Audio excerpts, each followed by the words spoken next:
Beginning in 1862, the island's only running steam railway ran from Ryde through to Newport.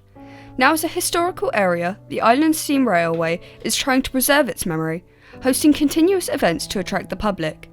But with recent prices rising and COVID-19 in 2020, it became a struggle just to live and heat homes. That's why I went to the steam railway, just to see how these conflicts are not just affecting us, but also our historical artefacts as well. With over 13 running locomotives, the main line running from Ryde to Shanklin is all that remains. Shutting down after World War II, the island became sullen with the sight of the former glory of the steam trains that once ruled the island.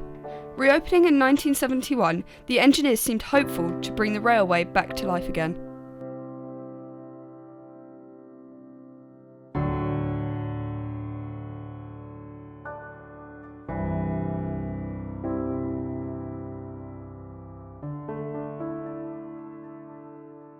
Visited by Her late Majesty the Queen, the steam railway is notorious for its history on the island.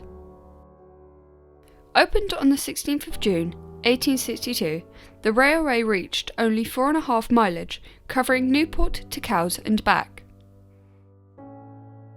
The line remained in use for over 100 years, but sadly ended up closing on the 21st of February, 1966. By the mid-20th century, after 2 world wars and the Great Depression, it wasn't surprising that the rural lines came under the spotlight and their economic status was in question.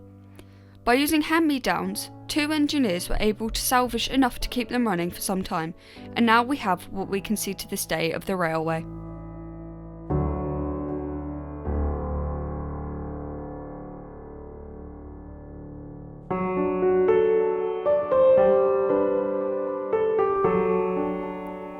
With a look into the history of the trains, I decided it was time to meet Steve Backhouse, the general manager at the railway, and ask him some questions.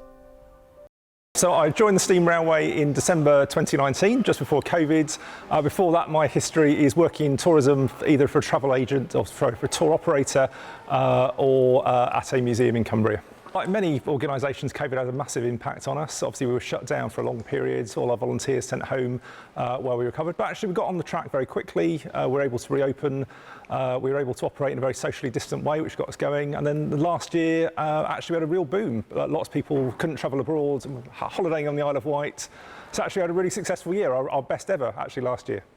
Costs are going up like there's no tomorrow at the moment. Everything from electricity to the cost of everything we sell in our shop. In particular, it's the price of coal, which is sort of quadrupled in the last year, nearly £700 a tonne now for a tonne of coal, which is a huge amount for us. So that's probably the biggest challenge.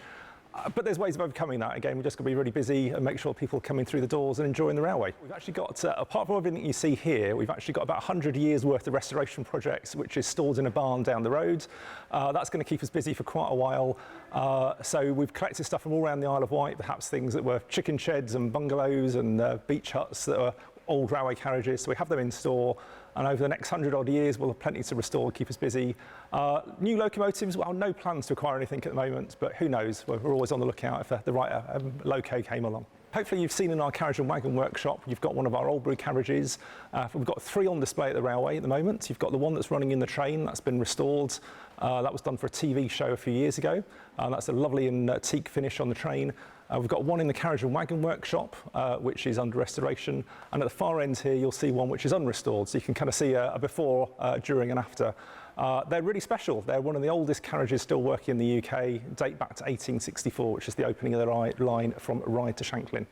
So this is one of our 2 Terrier locomotives. This is number 11 Newport, built in the 1870s. We're very lucky we've got 2 from that era. This one and our sister locomotive, number 8 Freshwater. Originally built for suburban trains out of London, Victoria, and then got cascaded to branch lines, including the Isle of Wight. So ran on the island until the 30s or 40s and survived on places like the Haley Island branch until the 60s. This particular one ended up at Butlins in North Wales and then came to us in the 1970s and has since been restored. With a deep look into the history of the railway and a thorough conversation with Steve, I feel satisfied with my visit at the Island Railway today, and I hope they keep going for many years to come.